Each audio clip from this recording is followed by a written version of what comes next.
ആദ്യമായിട്ട് എല്ലാവർക്കും ഈദ് മുബാറക്.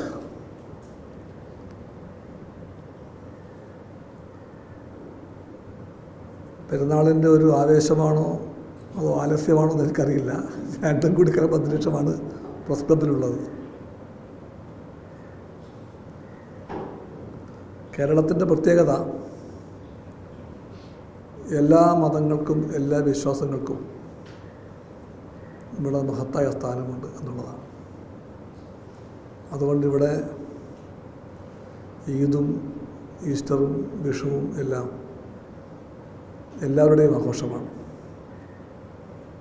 എല്ലാ കുടുംബങ്ങളിലും അതിൻ്റെ ഒരു ഉത്സാഹത്തിവൃപ്പുണ്ടാകും. ഈ പൈതൃകത്തെയും നന്മയെയും നമുക്കെല്ലാ കാലത്തും കാത്തു പുലർത്തേണ്ടതുണ്ടെന്നാണ് എനിക്ക് ആദ്യം പറയാനുള്ളത്. ഇത്തരം കാര്യങ്ങളെല്ലാം കമ്മ്യൂണിസ്റ്റ് പാർട്ടി കാണുന്നത് ഒരു മതപ്രശ്നമായിട്ടല്ല, ഒരു മതത്തിൻ്റെ മാത്രം വിശ്വാസകാര്യവുമായിട്ടല്ല. ഇതൊരു സാംസ്കാരിക പ്രശ്നമാണ്. കേരളത്തിൻ്റെ സംസ്കാരമാണ്, ചരിത്രമാണ്, പൈതൃകമാണ് ഈ കൂട്ടായ്മ. ഇടതുപക്ഷം ഇത്തരം കാര്യങ്ങളെ അങ്ങനെ കാണുന്ന പക്ഷമാണ്.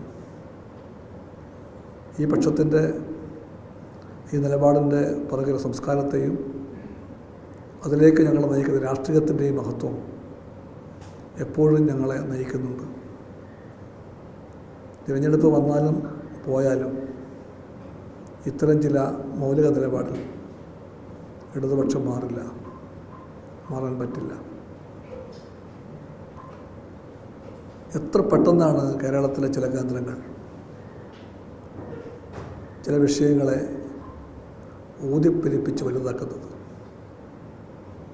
ലവ് ജിഹാദ് എന്ന വിഷയത്തെ ഒരു രാഷ്ട്രീയ പ്രശ്നമാക്കി മാറ്റി സമൂഹത്തിൽ ഭിന്നതയുടെ വിത്ത് വിതയ്ക്കാനായി രംഗത്ത് വന്നത് ആദ്യം RSS ആണ്. സ്വാഭാവികമായും അത് BJPയുടെ രാഷ്ട്രീയ ക്യാമ്പയിൻ്റെ പ്ലാറ്റ്ഫോമിൽ ഒരു മുഖ്യ വിഷയമായിട്ട് മാറി. ആർക്കും അമ്പരപ്പില്ല.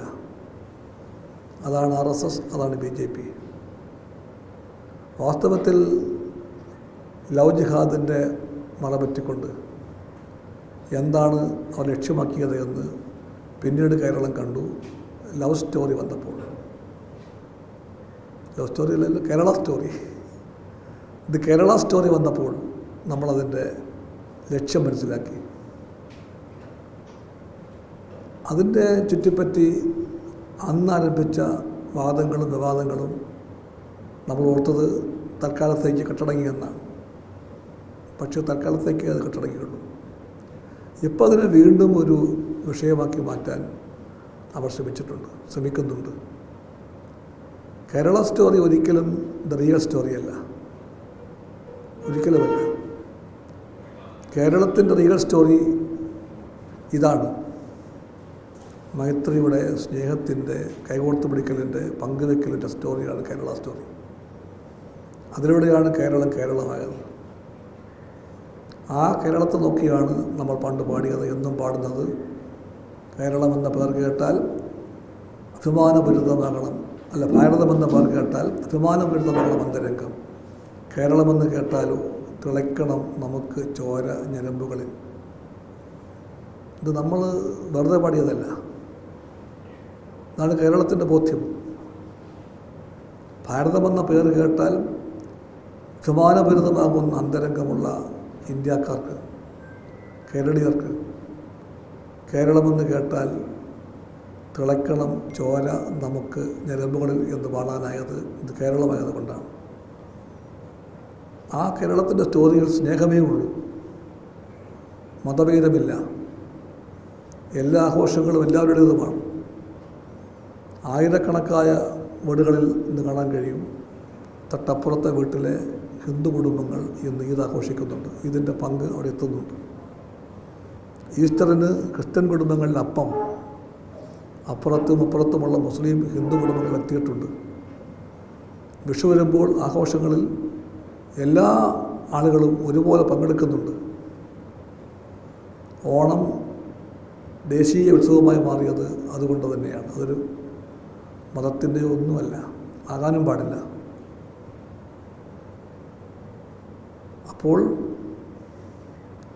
മഹാബലി എന്ന് പറയുന്ന ആൾ അസുരനായിരുന്നുവെന്നും വാമനൻ കേവനാണെന്നും പറയുന്ന ഒരു സ്റ്റോറി ഉണ്ടാക്കുന്ന ആൾക്കാരുണ്ട്. ഓണത്തിൻ്റെ പുറകിലെ ഭിത്തിനെ വളച്ചൊടിച്ചത് മറ്റാരുമല്ല, വലിയ വലിയ BJP നേതാക്കന്മാരാണ്. അവർ